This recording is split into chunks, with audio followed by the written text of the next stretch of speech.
Hey there, berries, welcome to a new video involving a new champion called Nilah. Riot has given me some special information and videos to share with you guys so that you understand what she does when she comes out. She is going to be played as an AD carry in the bot lane, but there are a lot of interactions in terms of support that you need to be aware of, whether you're playing against her or with her. There are some unique things about this champion that you won't have seen on other AD carries, and we'll be talking through that. At the end, I give my thoughts and my opinion on the champion overall and how that will impact the bot lane and maybe even the meta completely. So let's go have a look and see her passive. So her passive is called Joy Unending. I do actually have some video footage with sound effects to show you after every single slide. So if Nilah last hits a minion, she and the nearest allied champion gain 50% of the experience that would normally be lost from sharing with nearby allies. Nilah also gains additional effectiveness from heals and shields given to her by allied champions. When a nearby ally casts an ability that heals or shields Nilah or themselves, Nilah grants the additional benefit to both herself and her ally. So as you can see here in the first slide at the little image at the top, you got a Lulu that shields. She shielded herself, and then Nilah received a portion of that. On the second video down here, we have Lulu shielding Nilah, and then Lulu getting a little shield for herself. I understand the ironic ofness of Riot nerfing heals and shields quite dramatically 2 patches ago, and then releasing a passive like this. It's kind of funny. We'll talk about it a little bit later on.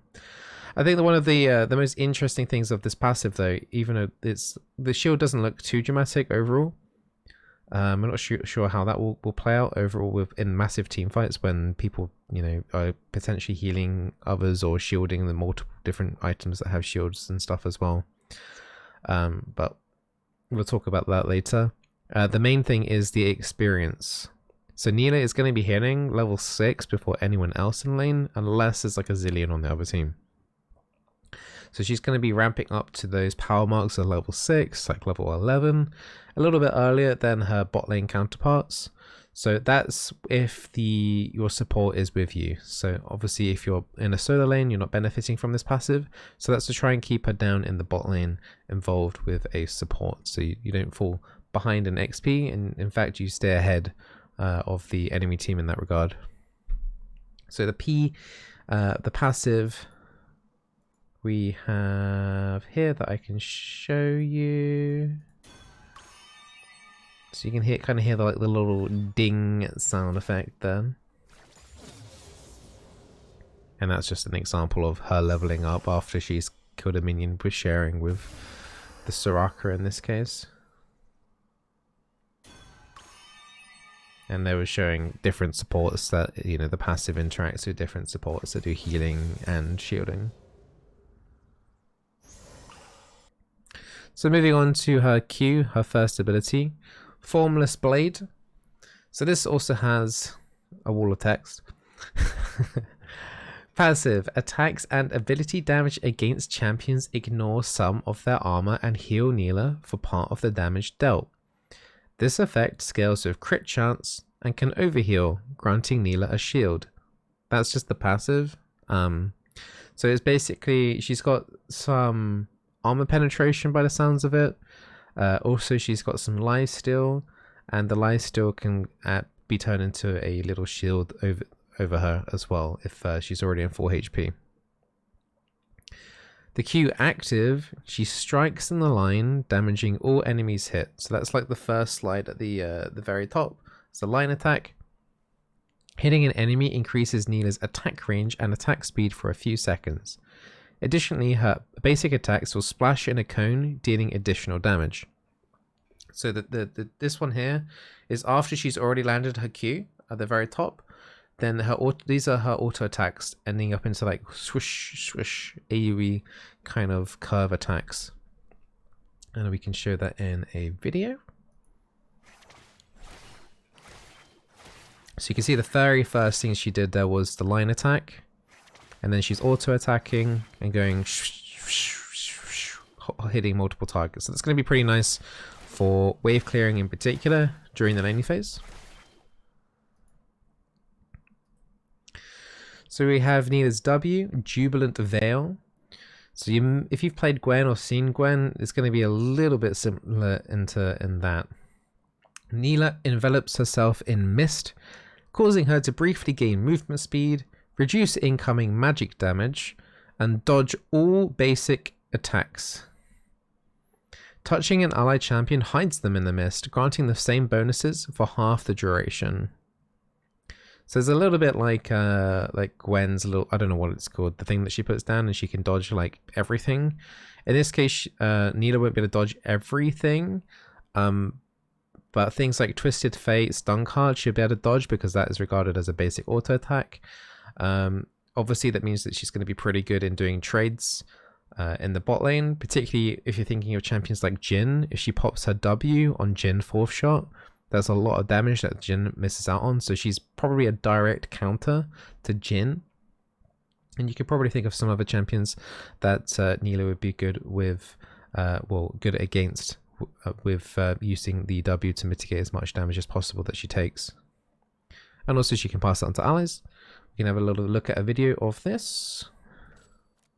So this is the TF stun card I was talking about, so she can completely dodge it. And she can auto attack at least while in that mist too.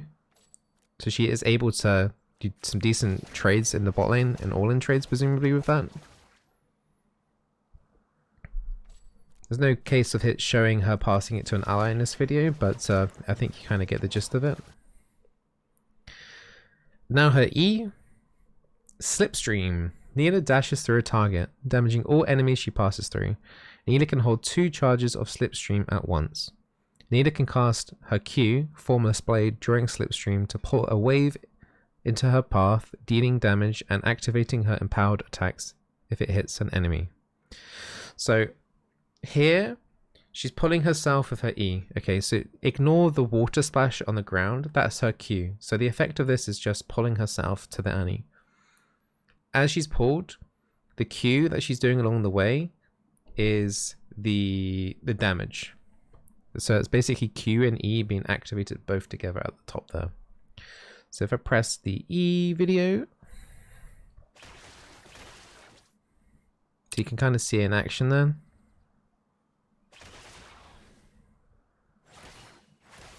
And then because she did her Q with her E, her auto attacks are also augmented.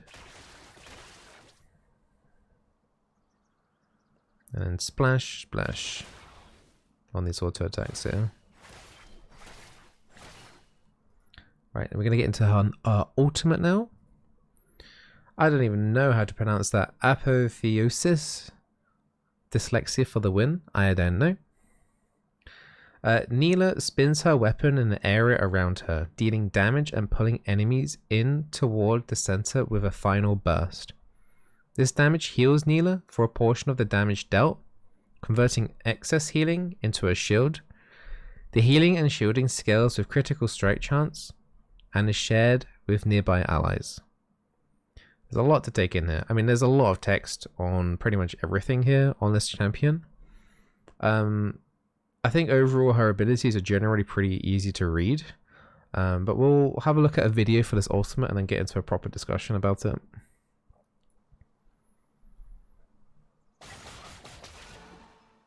So it's just a mini AoE around her, and then she gets to suck the enemies into her. So she will heal off that, and if any allies are... It wasn't particularly clear in the tooltip if they have to be near or around, just in the general vicinity, kind of like the passive, then they would also benefit from some of that healing as well. It doesn't look that powerful, honestly. The ultimate is definitely one of the definitely the more minor ones, that maybe if you're doing it to help set up a AoE combo with a team, it could be really nice. And then you would be using your dashes to get into the backline. So she's kind of like a Samira in a way. How she wants to dive in, There's probably going to be some risks involved in that. It doesn't look like Samira, for example, when she does get a takedown, she can dash out again. So once you're in, you kind of like all in. So I don't know how necessarily she's going to potentially survive that, but she does have a lot of healing in her kit by the looks of it. So that's probably like the main way that she's going to stay alive, is just by out healing a lot of the damage, if possible, that goes onto her. Overall, the champion, as mentioned at the very start, I thought it was kind of strange reading this, because, you know, in the last month we've had Riot talking about adding tankiness to everybody and then nerfing healing and shielding. And this champion has presumably a lot of healing, and not only hit that, she's got converting excess healing into shields, and she's giving her allies in the bot lane extra healing and shielding as well. So there's going to be more of that in the bot lane. If you're playing against her, you're going to want Ignite, I'm assuming, just to try and mitigate some of that as much as possible. Obviously, without knowing actual numbers, it's going to be impossible to know how well she's going to be trading early, but I feel like she's going to be like an early game champion. You know, like going in, once you're level 3, I can imagine she's going to like full commit, use her Mist, which is her W, to dodge some of those auto attacks. Don't forget she can trade back while in this. If her first support gets caught out as well, she can pass that Mist on to her support to make them survive a little bit longer. But I can totally feel like it's going to be a lot of trading going on early, maybe some poke as well with the Q, lots of like whips being used. And also she's presumably, like, if she manages to do okay in those trades, maybe gets a kill or two, she looks like she has some decent wave clear, because not only has she got the AoE on her Q, but for a few seconds she's got that, you know, wave clear on her auto attacks as well. So she's going to be able to shove in really nicely. She should be able to like go for all in commits. So it's going to be difficult pinning down this champion for sure.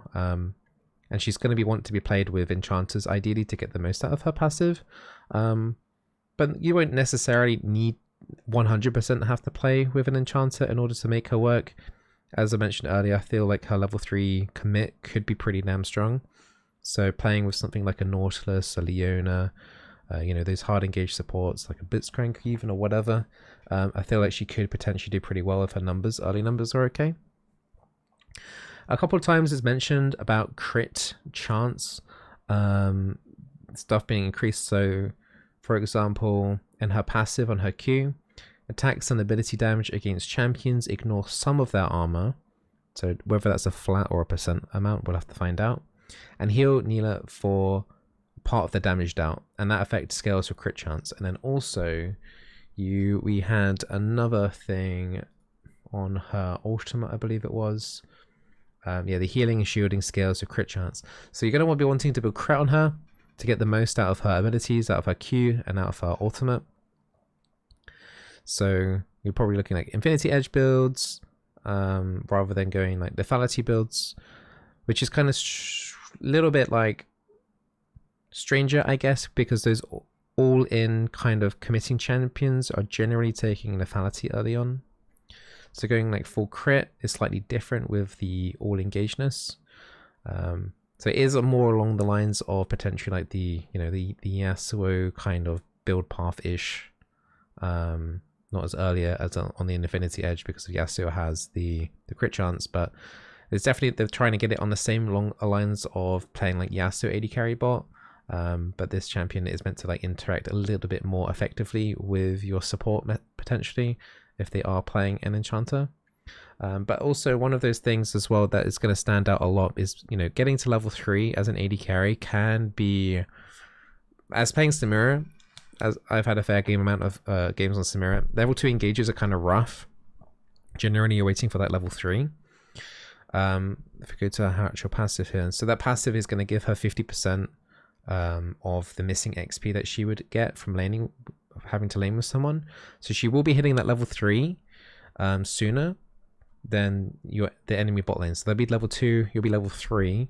Your support will be level 2 still though, but because you have your QWE, you can all commit, use that small window of opportunity to outplay them while they're not expecting it. Especially early on when she's just being released, people won't expect her to hit level 3 necessarily as quickly as she is. So there'll be that fine window of hitting level 3, being able to engage in, being a level higher will make all the difference in terms of winning those trades and being able to engage in just a little bit earlier. So that is like pretty much where you're looking at her spike in the lane. Pretty interesting champion. Fortunately, she does have dashes, but it doesn't look too bad. It looks generally pretty easy to read. My main concern is how they're going to balance between how much XP that she's going to get from being in duo. It's going to be interesting to see how that plays out and the actual numbers behind that, and if that gets changed. The amount of healing and shielding, that's going to be an interesting balance, especially when it's been a really big issue lately, the last month. And will Grievous Wounds stop her? Because we could have another, you know, issue with healing on this particular champion, and she could blow up, and you know, she seems like she's going to be either really strong personally or pretty weak. So I'm assuming because she's going to be a new champion, you know, she's not going to be weak early. It's very rare that Riot releases a weak champion. And if they do release a weak champion, then they generally buff her pretty quickly, at least for the first couple of weeks. So keep an eye on her when she's in your solo queue games. You know, as always, you may want to ban out a new champion when it comes out in solo queue, just so that you don't have to deal with it until it's balanced properly. But it does seem like a potential slight balance nightmare. Anyway, I hope you guys enjoyed the Nilah little overview. I'm sure I'll play some games on her at some point, whether on PvE or on release. And if you are a support player or interested in playing support, then please do subscribe to the channel. I do have lots of support stuff on here, including an unranked to diamond support challenge where I play every single support once before playing them again. Got a massive series on that going on at the moment. Also, today I also just released a tier list for 12.12. So if you are interested in playing supports and climbing as a support main or support off-roll, I do advise you to look at that tier list, and it will give you some good guidance on what to pick in the next patch. All the best, guys. Take care and enjoy playing Nilah if you end up playing her. Bye bye.